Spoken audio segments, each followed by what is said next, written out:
talk about teams that are slept on heading into the NBA season, it's hard not to mention the Golden State Warriors. With the collection of some of their core pieces from their successful 4-year run and some new, young, promising talent to go along with that. After the departure of Kevin Durant and the two career-altering injuries that Klay Thompson suffered 1 year apart from one another, the Warriors were not looking good, and their future was in question, and the biggest question was, is the dynasty over? The following season, after Toronto beat Golden State and Kevin Durant departed and Klay was injured, the Warriors finished last in the Western Conference and had the worst record in the entire NBA. And unluckily, Steph Curry would injure his hand very early in the NBA season, resulting in him only playing 5 games that season. And Dre had a nasty injury of his own, resulting in him playing just 43 games. So at the time of this adversity, the popular belief was that the Warriors would be on the downside and they will be in rebuild mode. And by drafting James Wiseman in 2020 with the 3rd overall pick,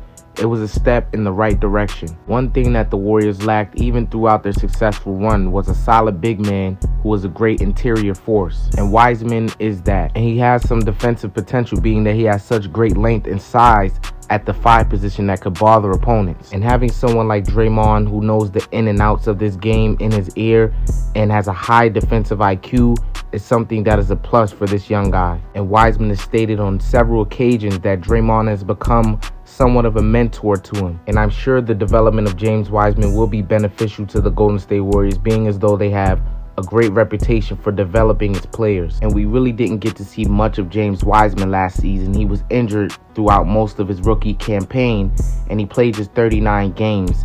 He suffered a torn meniscus, which he is currently still recovering from, and he's expected to be back before the end of 2021. And of course, Wiseman is just one of the many young talents on the team, with new additions like the 7th pick of the 2021 draft, Jonathan Kuminga, and Moses Moody, the 14th pick in the NBA draft. Jonathan Kuminga is an explosive athlete, and he has the needed defensive versatility that the Warriors thrive off of. And at 6'8", 220 with a 7-foot wingspan, he has the physical makeup to enable him to defend 1 through 4, potentially even 5. And offensively, there is room for improvement, especially in the shooting department. And offensively, Kuminga has a tendency to get tunnel vision, putting his head down and forcing a shot that is out of the flow of the offense, which is a no-no for a team that prides itself off of great ball movement. But most likely this season, Kuminga won't be getting any big minutes, and he has a lot more developing to do to see what his role will be for the Golden State Warriors and where he fits in the offense. And Moses Moody, as the 14th pick, has some upside as well, showing the ability to shoot off ball movement and showing great capability on the defensive end, which is compatible with what the Warriors' style of play is,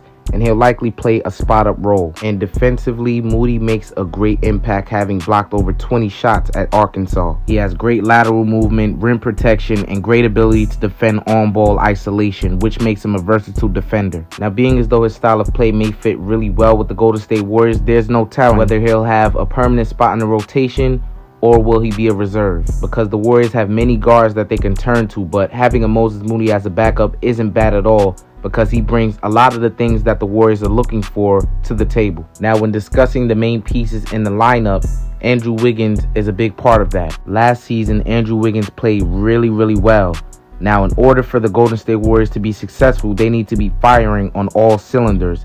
And I believe that starts with Andrew Wiggins. He will need to have a season quite similar to last season. Last season, Andrew Wiggins shot a career high both from 3-point range and the field. And defensively, he showed way more effort than he has in years prior. And he averaged around 18 points per game, solidifying himself as the two-way player that Steve Kerr knew that he could be. And he was a huge help to the team, being the second option behind Steph Curry last season. So the play of Andrew Wiggins is also crucial. And what's really interesting is that in the preseason that ended last week, the Warriors went 5-0 and all eyes were on Steph, of course.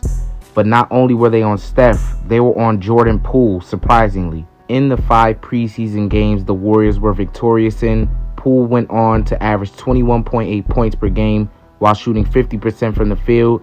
And this is really eye-opening for the Warriors, as Poole now looks like a likely weapon for the rotation moving forward. While Klay is expected to remain on the shelf until January 2022, there has been a need to find someone who could step up and start in the backcourt alongside Steph Curry.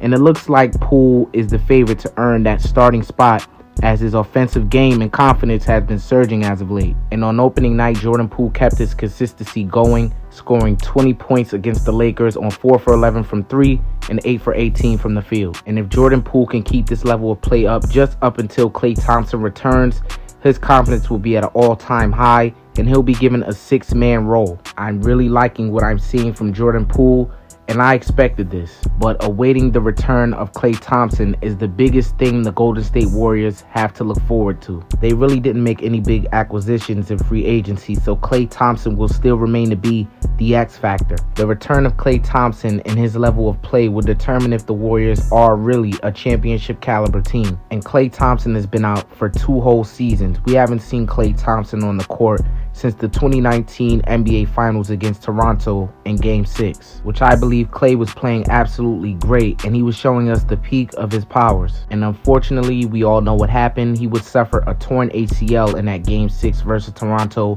and he would be out for a year. And just before he was going to make his return the following season, he tore his Achilles. Klay Thompson is slated to be back by January of 2022 or even maybe as early as Christmas, but that's all depending on how good the recovery process is going. And when he does return, I'm expecting there to be some rust. He's been out for 2 seasons and it's going to take some time for him to get in a rhythm. But at the same time, this still is Klay Thompson. He is a sharpshooter, so there's no telling. He could pick up right where he left off, consistently scoring 20 points per game on great shooting splits. And obviously, the floor is going to be spaced a lot more with historic shooters like Steph Curry and Klay Thompson on the backcourt. So Klay and Steph being on the court at the same time obviously opens up a lot more opportunities for others because defenses will be keyed in on Steph and Klay. Now, as far as the rest of the team, there are guys like Bielitsa, Andre Iguodala, Otto Porter Jr., and Kevon Looney. Looney is very tenacious and scrappy. Andre Iguodala isn't the player he used to be for Golden State, but he still offers some of those defensive abilities that he was known for. And Bielitsa is a very good spot-up shooter who offered some great efforts in the opening game against the Lakers that I'm definitely going to talk about. And as for Otto Porter, he can really score on multiple levels, and the Warriors are looking for him to space the floor, knock down threes, and move off the ball, which he is totally capable of, having shot 40% from 3 for his whole career. We all last season seen what Steph Curry did, playing so well to become an MVP candidate